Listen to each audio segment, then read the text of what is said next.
Graças para os meus irmãos, tudo bom?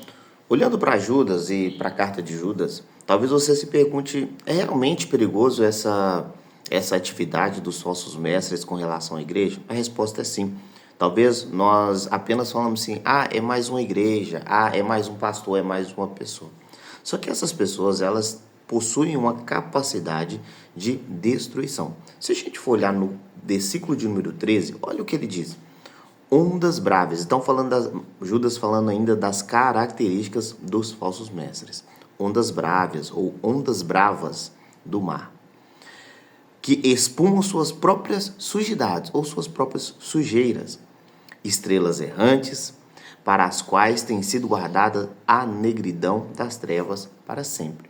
Então, você que é crente, por isso que eu falo, você tem a responsabilidade de andar guardando a palavra de Deus, olhando para a palavra de Deus.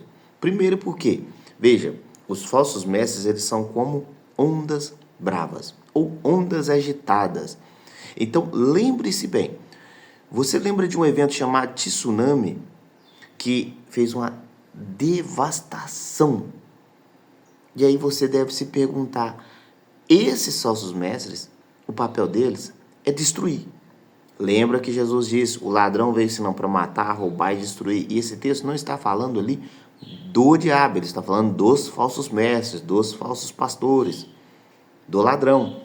Então, os falsos mestres, ele tem essa característica de devastação. Então, não pense que, é porque é só mais um pastor, é só mais um pregador do evangelho. Você tem que sempre olhar na palavra de Deus, porque o objetivo deles é realmente destruir. Eles não são bonzinhos, eles não são legais, eles podem até falar bonitos, falar mansinhos, mas o objetivo é destruir. Se você olhar na segunda carta de Pedro e na carta de Judas, eles vão falar a mesma coisa. Eles são destruidores. E aí vai dizer que espumam suas próprias sujidades, as suas próprias sujeiras. Você está entendendo isso? Eles, então, ao mesmo tempo que eles destroem, eles devastam vidas e fé de pessoas, eles também produzem a sua própria sujeira, acaba saindo. E hoje em dia, com a internet, o que você mais vê são pastores errantes, vacilantes, espumando, jogando para fora a sua própria sujeira. E elas são vistas, elas são manifestas. Porém, tem pessoas que acabam não vendo isso, não percebem isso.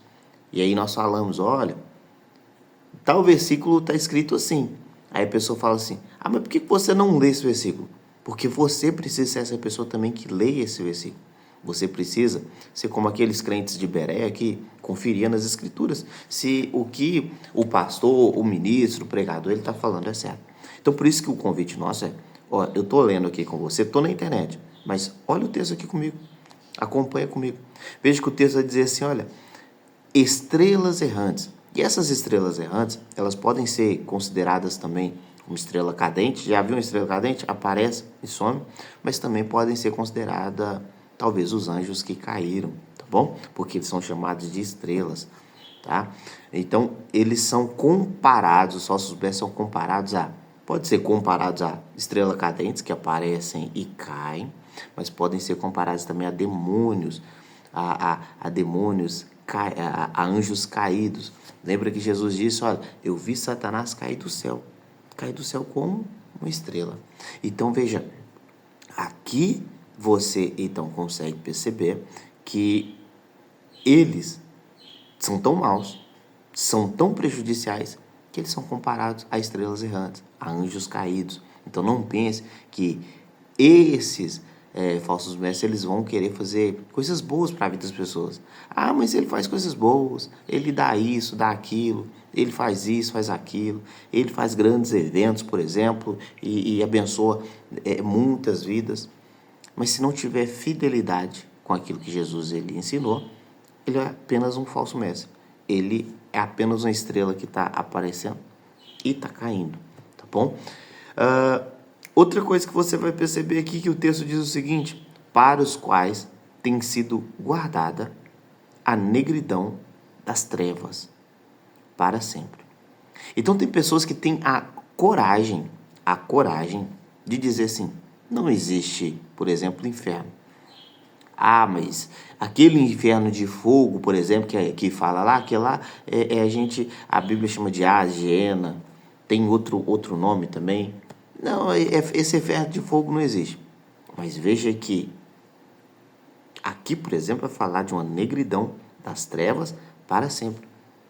Então não se engane para aquelas pessoas que falam, principalmente falsos mestres, vão dizer assim, não existe inferno, irmão. Esse negócio de inferno não existe. Deus não vai mandar os seus filhos para o inferno. Aqui, obviamente, não está falando de inferno, mas tu já pensou ficar numa escuridão eterna? Esqueça então, por exemplo, aqui não fala de fogo, mas esqueça então já, vamos pensar que não tenha fogo, tá? Já que as pessoas querem dizer que não tem inferno. Tu já pensou a possibilidade de escuridão eterna? Isso não é inferno, longe de Deus, com toda a perturbação satânica ao redor. Então veja, o inferno ele é real, ele existe, a perturbação eterna ela é real e ela existe. Mas veja que Deus ele tem guardado os falsos mestres para essa negridão das trevas. E aí eu te pergunto, o que os demônios eles mais querem? O que os falsos mestres mais desejam? Levar você junto com eles. Então, meu irmão, você que é crente, se posicione. Nós vamos chegar aqui, logo no versículo 17, o que Judas fala para a gente praticar. Mas aqui, por enquanto, ele está passando as características. Então, não se engane. Guarde a sua fé, que é o que Judas diz. Guarde a sua esperança, é o que Judas disse. Guarde a sua perseverança, para que você não venha cair. Eles já perderam, já está guardado para os falsos mestres a escuridão eterna.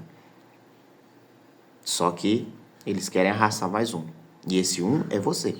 Então, fica firme. Guarde em santidade, guarde em Cristo, guarde a sua casa e que Deus abençoe a sua vida. Até a próxima. Tchau, tchau.